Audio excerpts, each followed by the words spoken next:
مشرق وسطی کی کشیدہ صورتحال میں ایران کا پاکستان پر اعتماد برقرار ہے۔ ترجمان ایرانی دفتر خارجہ اسماعیل بقائی کہتے ہیں ہمارا ثالث پاکستان ہے۔ امید ظاہر کی کہ مذاکرات نتیجہ خیز ثابت ہوں گے، تاہم اس کی فوری توقع نہ کی جائے۔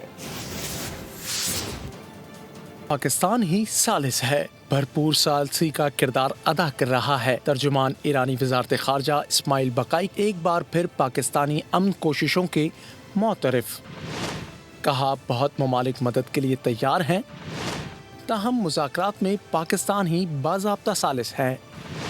انٹرویو میں کہا امریکہ کے ساتھ مذاکرات میں فوری نتائج کی توقع نہیں رکھنی چاہیے۔